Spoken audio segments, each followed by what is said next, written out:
Bon, est-ce que vous kiffez les romances? Moi, perso, c'est un genre que j'avoue, je kiffe plutôt assez. Voilà, j'en regarde pas mal. Plus le temps passe, plus j'en regarde. Voilà, plaisir coupable. Cependant, on va pas se mentir, il y en a quand même beaucoup et il y en a pas mal qui se ressemblent ou bien certains qui ont des suites pas vraiment convaincante, on va dire.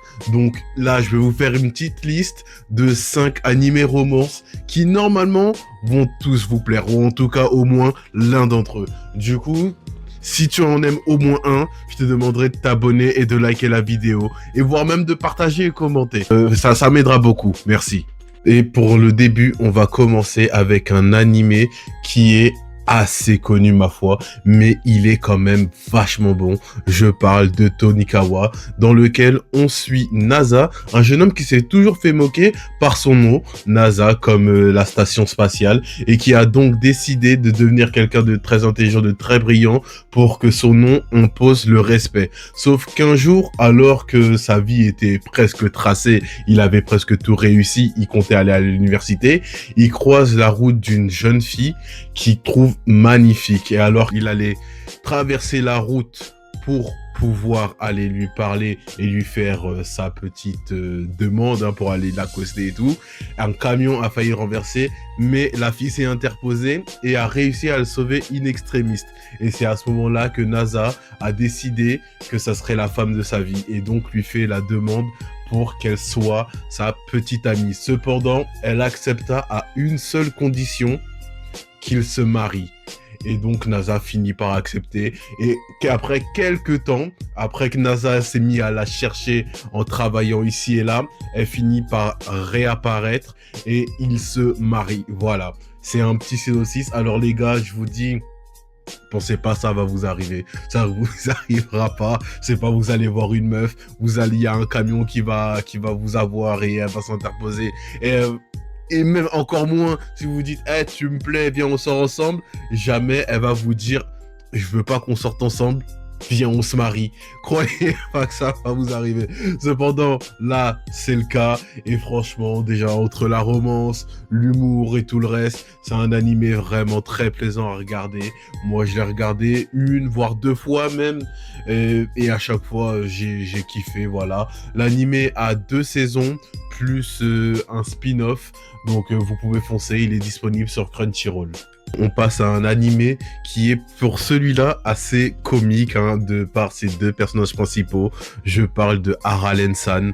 On suit Raido qui est assis à côté de Haralen, une jeune fille petite et timide qui cependant souhaite se faire des amis, mais elle n'y arrive pas car elle a du mal à juger les distances de sociabilité.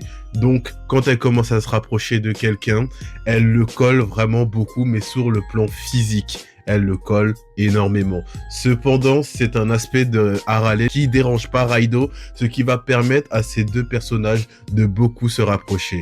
Voilà. C'est à peu près le synopsis de l'animé et c'est vraiment un animé très cool. Les deux personnages principaux sont assez atypiques, assez lunaires, c'est très drôle et la romance entre les deux est vachement bien faite aussi, voilà. De toute façon, là je vous donne que des bangers en thème de romance et la plupart du temps c'est aussi pas mal axé sur l'humour et là c'est vraiment plus axé sur l'humour que sur la romance, mais c'est vachement drôle et la romance est super bien faite encore une fois. Il y a d'autres personnages aussi qui arriveront par la suite qui sont eux aussi plus ou moins intéressants et plus ou moins drôles, mais ça va se concentrer surtout sur Raido et Haralen. Et on passe à un animé, là déjà je vous dis tout de suite, le nom je l'ai trouvé qu'en anglais, je l'ai pas trouvé en japonais, donc je vous l'ai traduit en français parce que mon anglais est complètement foireux. Je vous l'écrirai sur la vidéo en français. Je parle de « Et tu pensais qu'il n'y avait jamais de filles en ligne ?» Voilà. Si vous connaissez, tant mieux. Là, de toute façon, je vais vous mettre non parce que je suis désolé, mais là, ça serait très moche si je vous le disais en anglais. Enfin bref, on suit Russian, un jeune homme qui joue un MMORPG avec un groupe en ligne qu'il n'a jamais rencontré. Et dans ce groupe, dans le jeu, il est marié à une fille. Cependant, il ne croit pas que c'est une fille dans la vraie vie, car il lui est arrivé quelque chose de similaire plus tôt dans le jeu, il était tombé amoureux d'une fille dans le jeu. Cependant, il s'avérait que c'était un vieil homme qui se faisait passer pour une jeune fille dans le jeu.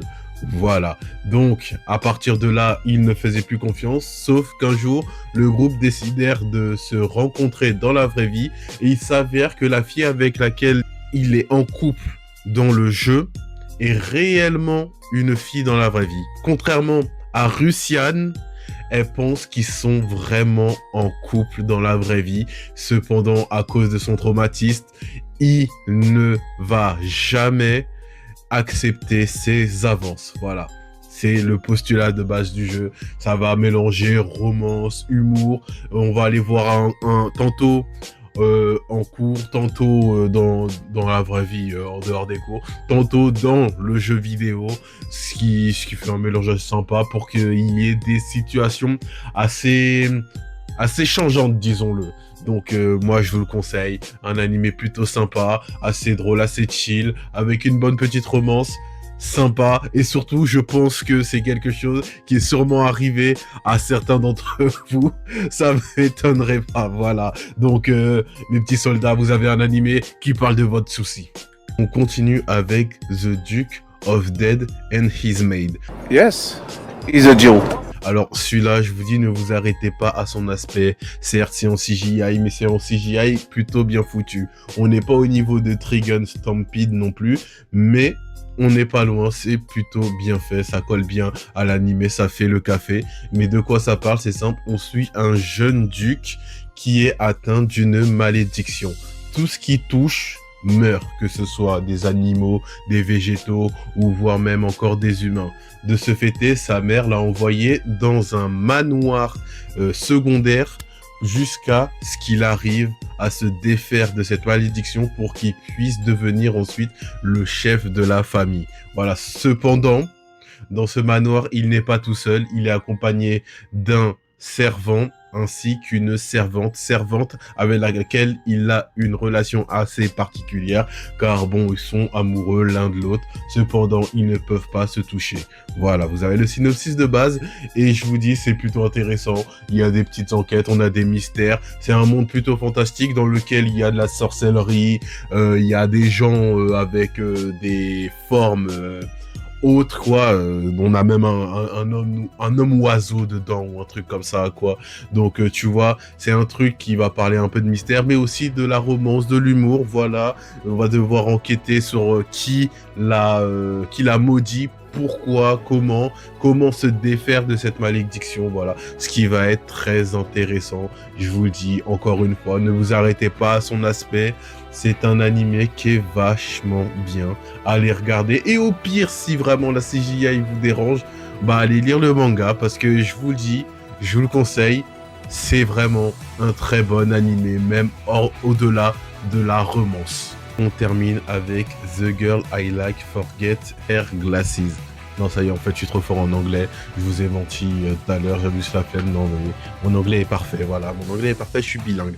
Enfin bref, on suit Komura, un jeune homme assez timide qui commence sa nouvelle année scolaire. Cependant, tous ses doutes vont se dissiper quand il voit Komoe, sa nouvelle camarade de classe et voisine, pour qui il tombe éperdument amoureux instantanément. Cependant, la Komoe, elle a un petit souci. C'est qu'elle oublie souvent ses lunettes de vue. Ça va lui permettre d'utiliser ça comme excuse pour se rapprocher d'elle petit à petit. Voilà, donc c'est un petit synopsis sympa. Voilà, l'animé est plutôt sympa. L'animé déjà, sur ses couleurs et tout, sur l'animation et tout, c'est plutôt joli, voilà. Mais dans sa vibe, il m'a fait plutôt penser assez pas mal à Takagi-san, pour ceux qui connaissent, voilà. Donc, allez voir, c'est plutôt sympa, c'est plutôt chill, c'est plutôt bon enfant, voilà. C'est rien de compliqué. Vous vous posez, vous regardez, vous kiffez. Bref, comme à peu près la plupart des animés que j'ai annoncés dans la liste. Donc, celui-là, il est très bien aussi et assez chill. Voilà. Bon bah voilà, c'était ma petite liste d'animés de romance pour vous, voilà. Vous êtes peut-être en manque d'amour ou quoi, allez regarder ça et ça y est, vous serez heureux dans la vie, quoi. Voilà. Hein, parce que les shonen neketsu en mode Jujika et tout le temps, toi, ça va, hein, les trucs dépressifs et tout, c'est sympa aussi. Mais avoir un peu de smile, c'est bien aussi, hein, de mettre du baume au cœur. Ça fait du bien aussi parfois, donc allez regarder ces animés. Même si vous les regardez pas tous, allez au moins en regarder un. Vous allez voir, ils sont tous très bien. Je pense qu'il y a au moins un d'entre eux qui va vous plaire dans la liste. Donc si c'est le cas, encore une fois, abonnez-vous, likez, partagez, commentez. Et je vous dis, on se voit pour une prochaine vidéo avec d'autres types d'animés sûrement. À la prochaine, salut.